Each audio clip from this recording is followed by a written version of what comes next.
ne maza mu hango ɗaha, ni masa ladabi da matukar soyayya. Hange ɗaya ne maza mu hango ɗaha, ni masa ladabi da matukar soyayya. Hange ɗaya ne maza mu hango ɗaha, ni masa ladabi da matukar soyayya.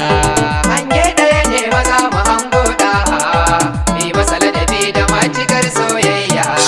Ni farko rahimi da kai zan fara, kai ne ja kana kai kwara, majanun taka da baitukan manzanka. Hange ɗaya ne maza mu hango ɗaha, ni masa ladabi da matukar soyayya. Allah mai yau da gobe ƙara salati, kun ɗaha mijin Khadija abban fati, alhi da sahabu shirrafa'u na sirka. Hange ɗaya ne maza mu hango ɗaha, ni masa ladabi da matukar soyayya.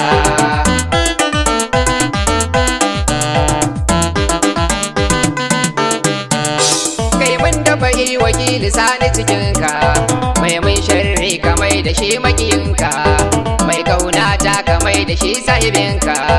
Hange ɗaya ne maza mu hango ɗaha, ni masa ladabi da matukar soyayya.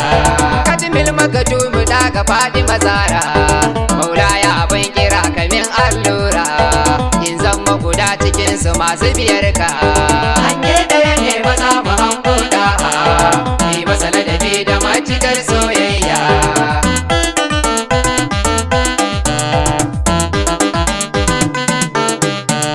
Mai faila san ka ya ishe ni mukami, na tabbata binka ne cikar imani, barhama madogara gara biyu taka.